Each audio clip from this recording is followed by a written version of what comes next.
ಏನಾಗಲಿ ಮುಂದೆ ಸಾಗುನಿ. Welcome back friends. ಇವತ್ತು ನಾನು ಈ ವಿಡಿಯೋನ ಹೇಗೆ ಮಾಡಿದ್ದೀನಿ ಅಂತ ನಿಮಗೆ ತಿಳಿಸಲು ಇಷ್ಟಪಡುತ್ತೇನೆ ಅಥವಾ ಇಚ್ಛಿಸ್ತೇನೆ. ಯಾವ ಥರ ಎಡಿಟ್ ಅದಕ್ಕಿಂತ ಮುಂಚೆ ನಮ್ಮ ಯೂಟ್ಯೂಬ್ ಚಾನಲ್ ಸಬ್ಸ್ಕ್ರೈಬ್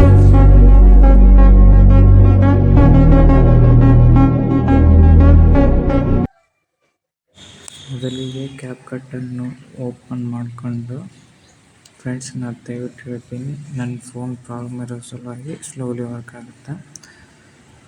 ತದನಂತರ ನಮಗೆ ಬೇಕಾಗಿರೋ ಫೋಟೋನ ಸೆಲೆಕ್ಟ್ ಮಾಡ್ಕೋಬೇಕು. ಅಂದರೆ ನಮ್ಮ ಸಾಂಗ್ ತಕ್ಕಂತೆ ಇರುವುದರ ಸಲುವಾಗಿ ಅದನ್ನು ಸೆಲೆಕ್ಟ್ ಮಾಡಬೇಕು. ಯಾವ ಥರ ಅಂದರೆ, ಇವಾಗ ನೋಡಿ, ಎಡಿಟ್ ಮಾಡಬೇಕಾದ್ರೆ ನಾನು ಪಿಂಟ್ರೆಸ್ಟಲ್ಲಿ ನಾನು ಫೋಟೋನ ನಾರ್ಮಲಾಗಿ ತೊಗೊತೀನಿ.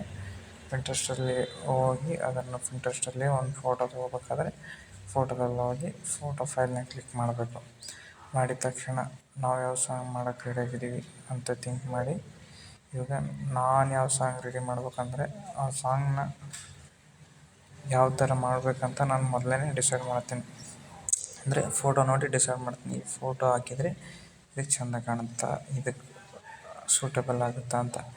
ಅದಕ್ಕಾಗಿ ನಾನು ಈಗ ಫೋಟೋನ ಸೆಲೆಕ್ಟ್ ಮಾಡ್ಕೊಂಡೆ. ಅದನಂತರ ರೇಷೋದಲ್ಲಿ ಹೋದೆ. ರೇಷೋದಲ್ಲಿ ನನಗೆ ಬೇಕಾಗಿರೋದು ಯಾವ ಟೈಪು ರೇಷೋ ಅಂದರೆ 9:6 ಅಂದರೆ ರೀಲ್ಸ್ ಟೈಪ್ ರೇಷೋ ಬೇಕು. ಅದನ್ನು ನಾನು ಸೆಲೆಕ್ಟ್ ಮಾಡಿಕೊಂಡೆ.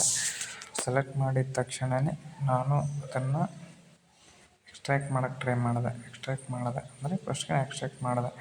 ಅದಾನಂತರ ಏನು ಮಾಡ್ಬೇಕಂದ್ರೆ ಆಡಿಯೋದಲ್ಲಿ ಹೋದೆ, ಸೌಂಡ್ಸಿಗೆ ಹೋದೆ. ಸೌಂಡ್ಸಲ್ಲಿ ನಾನು ಎಕ್ಸ್ಟ್ರಾಕ್ಟ್ ಫ್ರಮ್ ವಿಡಿಯೋ ಅಥವಾ ಡಿವೈಸ್ದಲ್ಲಿತ್ತು ಸಾಂಗು, ಅಲ್ಲಿ ನನಗೆ ಬೇಕಾಗಿರೋ ಸಾಂಗ್ನ ನಾನು ಚೂಸ್ ಮಾಡಬೇಕಾಗುತ್ತೆ. ಅಲ್ಲಿ ನಾನು ಹೋಗಿರೋದು ಏನಾಗಲಿ ಮುಂದೆ ಸಾಂಗ್ನ ಸೆಲೆಕ್ಟ್ ಮಾಡ್ಕೊಂಡೆ. ಇವಾಗ ಅದನ್ನು ಸೆಲೆಕ್ಟ್ ಮಾಡ್ಕೊಂಡ್ಮೇಲೆ ಅದು ಪ್ಲಸ್ಸಾಗಿ ಕ್ಲಿಕ್ ಮಾಡಿದ್ಮೇಲೆ ಬಂತು. ನಮಗೆ ಎಲ್ಲಿ ತನಕ ಬೇಕು, ಯಾವ ಥರ ಮಾಡಬೇಕು ಅಂತ ನಮ್ಗೆ ಗೊತ್ತಿರೋಲ್ಲ. ಅದರ ಸಲುವಾಗಿ ನಾನು ಸಾಂಗ್ನ ಅಂದರೆ ಎಕ್ಸ್ಟ್ರಾಕ್ಟ್ ಮಾಡ್ಕೊತ ಹೋದೆ. ಅಲ್ಲಿ ನಾನು ಸಾಂಗ್ನ ಕ್ಲಿಕ್ ಮಾಡಿದ ನನಗೆ ಸಾಂಗ್ ಇಲ್ಲಿ ಬೇಕಾಗಿತ್ತು ಅಂತ ಇಟ್ಕೊ. ಅಲ್ಲಿನ ಅದನ್ನು ಕ್ಲಿಕ್ ಮಾಡಿ ಸ್ಪಿಟ್ ಮಾಡಿ ಡಿಲೀಟ್ ಮಾಡಿ ಇದನ್ನು ಕ್ಲಿಕ್ ಮಾಡಿ ಬಂದು ಲೆಫ್ಟ್ ಸೈಡಿಗೆ ತಂದು ಹಚ್ಚಿದ ಆದಮೇಲೆ ನಾನು ಇವಾಗ ಏನು ಮಾಡಿದೆ ಅಂದರೆ, ಈ ವಿಡಿಯೋನ ಸಾಂಗ್ಗೆ ಸೂಟಬಲ್ ಆಗುತ್ತಾ ಅಂತ ನಾನೀಗ ಟ್ರೇಸ್ ಮಾಡ್ತಾಯಿದ್ದೀನಿ. ಸಾಂಗ್ನ ಕೇಳ್ತಾಯಿದ್ದೀನಿ. ಕೇಳಿದ ತಕ್ಷಣ ಸಾಂಗ್ ಯಾವ ಥರ ಏನು ಅಂತ ನಮ್ಗೆ ಗೊತ್ತಿರಲ್ಲ. ಅದ್ರ ಸಲುವಾಗಿ ಸಾಂಗ್ನ ಎಲ್ಲಿವರೆಗೂ ಆಗುತ್ತಾ ಅಲ್ಲಿ ತನಕ ನಾನು ಎಕ್ಸ್ಟ್ರಾಕ್ಟ್ ಮಾಡ್ಕೊತ ಹೋದೆ. ಅಲ್ಲಿ ಹೋಗಿ ನನಗೆ ಬೇಕಾಗಿರೋ ಸಾಂಗ್ ಎಷ್ಟು ಸೆಕೆಂಡ್ಸ್ ಬೇಕಾಗಿತ್ತು ಅಂತ ನಾನು ಮೊದಲು ನೋಡಿದೆ. ಆಮೇಲೆ ಈ ಸಾಂಗ್ನ ಕ್ಲಿಕ್ ಮಾಡಿದೆ. ಮತ್ತೊಂದು ಟೈಮ್ ಕೇಳಿದೆ ಸಾಂಗ್ ಯಾವ ಥರ ಇದೆ ಏನಿಲ್ಲ ಅಂತ. ನೆಕ್ಸ್ಟ್ ಏನು ಮಾಡ್ಬೇಕಂದ್ರೆ ಸಾಂಗಿಗೆ ಲಿರಿಕ್ಸ್ ಬೇಕು, ಅಂದರೆ ಟೆಕ್ಸ್ಟ್ ಹಾಕಬೇಕು. ಟೆಕ್ಸ್ಟ್ ಹಾಕೋ ಸಲುವಾಗಿ ನಾನು ಗೂಗಲಲ್ಲಿ ಹೋದೆ. ಗೂಗಲಲ್ಲಿ ಹೋಗಿ ನನಗೆ ಬೇಕಾಗಿರೋ ಸಾಂಗ್ ಏನಾಗಲಿ ಮುಂದೆ ಸಾಗುನಿ ಸಾಂಗ್ನ ನಾನು ಗೂಗಲಲ್ಲಿ ಸರ್ಚ್ ಮಾಡಿದೆ. ಅಲ್ಲೇ ಲಿರಿಕ್ಸ್ ಬಂತು. ಅಲ್ಲೇ ಲಿರಿಕ್ಸ್ನ ಕ್ಲಿಕ್ ಮಾಡಿದೆ. ಈಗ ಆ ಸಾಂಗ್ನ ಕ್ಲಿಕ್ ಮಾಡಿದ ತಕ್ಷಣ ನಮಗೆ ಬೇಕಾಗಿರೋ ಕನ್ನಡದಲ್ಲಿ ನಿಮ್ಗೆ ಯಾವ ಥರ ಬೇಕು ಲಿರಿಕ್ಸ್ ಎಲ್ಲ ಬರುತ್ತೆ. ಇದನ್ನು ನಾನು ಸಾಂಗ್ನ ಕ್ಲಿಕ್ ಮಾಡ್ಕೊಂಡು ಕಾಪಿ ಮಾಡ್ಕೊಂಡು ಎಲ್ಲೋದೆ, ಕ್ರೋಮ್ನಲ್ಲಿ ನಾನು ಅರವಿಂದ್ ವಿಕೆನ ಆಲ್ರೆಡಿ ಯೂಸ್ ಮಾಡಿದ್ದೀನಿ. ನಿಮಗೆ ಬೇಕಾಗಿದೆ ಅರವಿಂದ್ ವಿಕೆನ ಕ್ರೋಮಲ್ಲಿ ಅಥವಾ ಗೂಗಲಲ್ಲಿ ಹೋಗಿ ಅರವಿಂದ್ ವಿಕೆ ಅಂತ ಸರ್ಚ್ ಮಾಡಿ ಅಲ್ಲಿ ಅದು ಬರುತ್ತೆ. ಫಸ್ಟ್ನೇ ವೆಬ್ಸೈಟನ್ನು ಕ್ಲಿಕ್ ಮಾಡಿ ನಾನು ಇಲ್ಲಿ ಬಂದು ಅದನ್ನು ಕಾಪಿ ಪೇಸ್ಟ್ ಮಾಡಿದೆ. ನನಗೆ ಬೇಕಾಗಿತ್ತು ಅದಕ್ಕೆ ಅನ್ಕೋಡ್ ಟು ಈಸಿಸ್ ಅಂತ ನಾನು ಅದನ್ನು ಮಾಡಿಕೊಂಡು ಇದನ್ನು ಕಾಪಿ ಮಾಡಿಕೊಂಡು ಮತ್ತೆ ನಾನು ಕ್ಯಾಪ್ಕಟ್ ಪ್ರೋಗೆ ಬಂದ ತಕ್ಷಣ ನಮಗೆ ಟೆಕ್ಸ್ಟ್ ಬೇಕಾಗಿತ್ತು. ಟೆಕ್ಸ್ಟ್ ಸ್ಟೈಲ್ ಮೇಲೆ ಕ್ಲಿಕ್ ಮಾಡಿದೆ. ಇಲ್ಲಿ ಸ್ವಲ್ಪ ನನ್ನ ಫೋನ್ ಪ್ರಾಬ್ಲಮ್ ಇದೆ, ಅದ್ರ ಸಲುವಾಗಿ ಈ ಥರ ಎಡಿಟ್ ಮಾಡ್ತೀನಲ್ಲ, ಸ್ವಲ್ಪ ಫೋನ್ ಪ್ರಾಬ್ಲಮ್ ಇದೆ. ಯಾಕಂದರೆ ನಾವು ಕೊಡೋ ಫೋನೆಲ್ಲ ಪ್ರಾಬ್ಲಮ್ ಆಗುತ್ತದೆ, ಹಂಗೆ ಇರುತ್ತದೆ. ಇವಾಗ ನಾನೇನು ಮಾಡಬೇಕಾಗಿತ್ತು, ಇವೆಲ್ಲ ಬರ್ತಾಯಿಲ್ಲ. ಅದಕ್ಕಾಗಿ ನಾನು ಹೋಗಿ ಪೇಸ್ಟ್ ಮಾಡಿದ್ರೆ ಅದು ಕ್ಲಿಕ್ ಆಗ್ತಾಯಿಲ್ಲ. ಅದರ ಸಲುವಾಗಿ ನಾನೇನು ಮಾಡಿದೆ, ಇವಾಗ ಬ್ಯಾಕ್ ಬಂದುಬಿಟ್ಟು ಟೆಕ್ಸ್ಟ್ ಮೇಲೆ ಕ್ಲಿಕ್ ಮಾಡಿದೆ. ಟೆಕ್ಸ್ಟ್ ಮೇಲೆ ಕ್ಲಿಕ್ ಮಾಡಿದ್ಮೇಲೆ ಆ ಟೆಕ್ಸ್ಟ್ ಮೇಲೆ ಕ್ಲಿಕ್ ಮಾಡಿ ಅಲ್ಲಿ ಅದನ್ನು ಬಂದಿರೋದನ್ನು ಕಾಪಿ ಪೇಸ್ಟ್ ಮಾಡಿದೆ. ಇವಾಗ ಬಂತು. ನನ್ನ ಫಾಂಟ್ಸಲ್ಲಿ ಹೋದೆ. ಅದಕ್ಕಿಂತ ಮುಂಚೆ ನಾವು ಮೈ ಫಾಂಟ್ಸಲ್ಲಿ ನಾನು ಆಲ್ರೆಡಿ ಕನ್ನಡ ನುಡಿಯನ್ನು ಕ್ಲಿಕ್ ಮಾಡಿದ್ದೀನಿ. ಅಲ್ಲಿ ಅನ್ಲಿಮಿಟ್ ಕೋಡ್ ಅಸಿಸ್ಟ್ನ ಇಲ್ಲಿ ತಂದು ಹಾಕ್ಬೇಕು ಅದನ್ನು. ಆವಾಗ ಏನಾಗಲಿ ಮುಂದೆ ಸಾಗೋಣಿ ಅಂತ ನನಗೆ ಬೇಕಾಗಿತ್ತು. ಅಲ್ಲಿವರೆಗೂ ಅದನ್ನು ಟ್ರೇಸ್ ಮಾಡ್ಕೊತ ಹೋದೆ ಒಂದು ಸೈಡಿಂದ. ಇವಾಗ ಏನಾಗಲಿ ಮುಂದೆ ಸಾಗೋಣಿ ಅಲ್ಲಿ ತನಕ ನಾನು ಈಗ ಸಾಂಗ್ ಕೇಳ್ತಾ ಇದ್ದೀನಿ. ಅಂದರೆ ಇಲ್ಲಿ ನಾನು ಕಾಪಿರೈಟ್ ಇಶ್ಯೂ ಇರೋದ್ರಿಂದ ನಿಮಗೆ ಅದು ಯಾವ ಥರ ಅಂತ ಸಾಂಗ್ ಕೇಳೋಕ್ಕಾಗಲ್ಲ. ಏನಾಗಲಿ ಮುಂದೆ ಸಾಗೋಣಿ ಅಲ್ಲಿನ ನಾನು ಕ್ಲಿಕ್ ಮಾಡಿ ಅಲ್ಲಿ ಸ್ಪಿಟ್ ಮಾಡಿದೆ. ಯಾವ ಥರ ಅಂದರೆ ನೋಡಿ ಸ್ಪಿಟ್ ಮಾಡಿದೆ. ಇಲ್ಲಿಂದ ಇಲ್ಲಿವರೆಗೆ ಸ್ಪಿಟ್ ಮಾಡ್ಕೊತ ಹೋದೆ. ನೆಕ್ಸ್ಟ್ ಏನೈತೆ ಇಲ್ಲಿ ನನಗೆ ಬೇಕಾಗಿಲ್ಲ ಏನಾಗಲಿ ಅಷ್ಟೇ. ಏನಾಗಲಿ ಅಷ್ಟೇ ನಾನು ಇದು ಹಿಂದೆ ತೊಗೊತೀನಿ.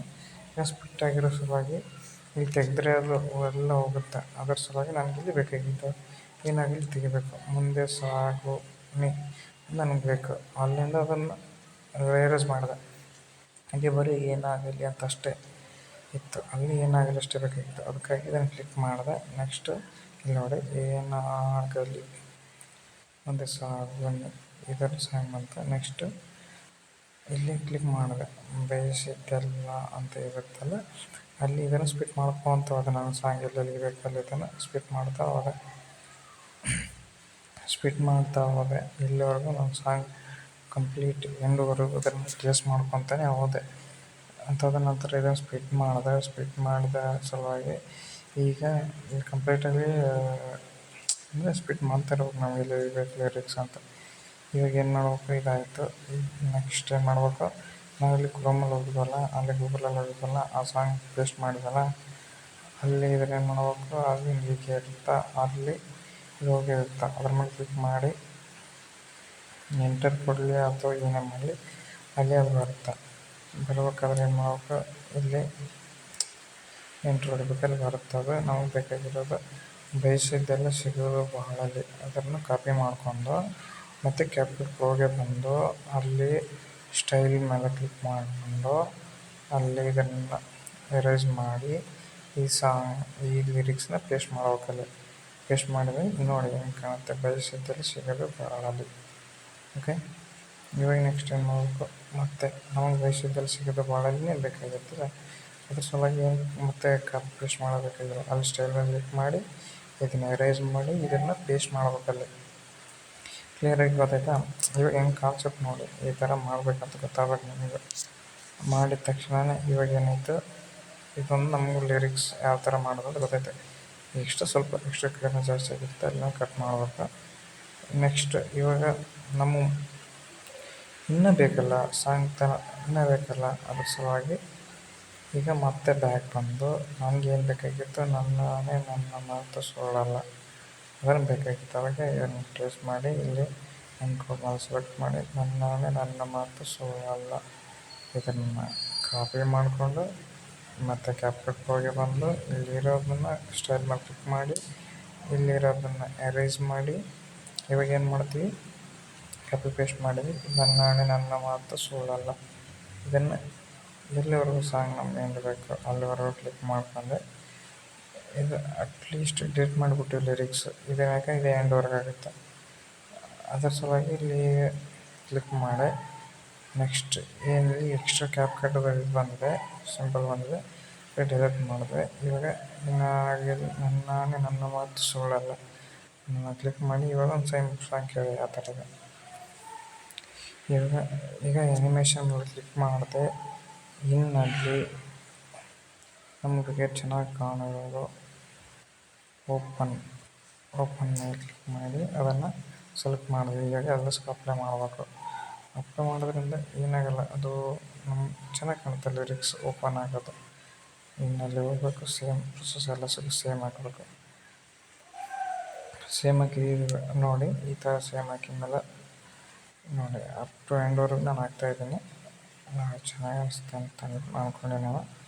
ಇವಾಗೇನಿಲ್ಲ ಇದನ್ನು ಕ್ಲಿಕ್ ಮಾಡಿದ್ರೆ ಇವಾಗ ಯಾವ ಥರ ಕಾಣ್ತಿದೆ ನೋಡಿ ಲಿರಿಕ್ಸ್ ಓಪನ್ ಆಗೋದು ಚೆನ್ನಾಗಿ ಕಾಣಿಸ್ತಲ್ಲ.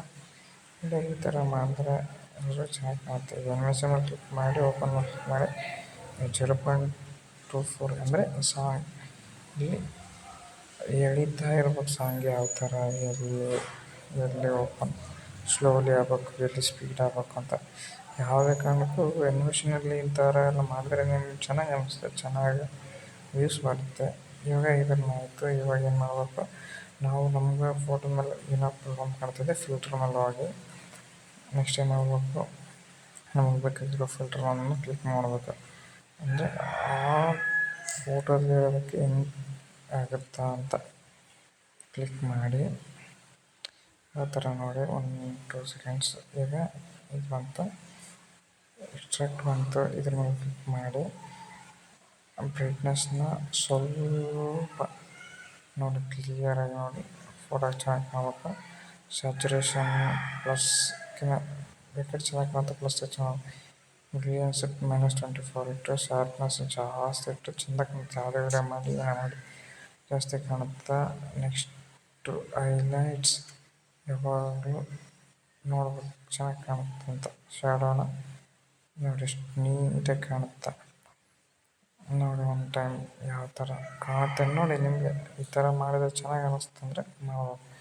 ಇವಾಗ ಏನು ಮಾಡಬೇಕು, ವಿಡಿಯೋ ಮೇಲೆ ಎಕ್ಸ್ಪೆಕ್ಟ್ ಮಾಡ್ಬೇಕಲ್ಲ, ಮಾಡ್ಕೊಂಡ್ಮೇಲೆ ಒಂಥರ ವಿಡಿಯೋ ನೋಡಿ ಆಮೇಲೆ ಇದನ್ನು ಎಕ್ಸ್ಪೆಕ್ಟ್ ಮಾಡಿ ಕ್ಲಿಕ್ ಮಾಡಿ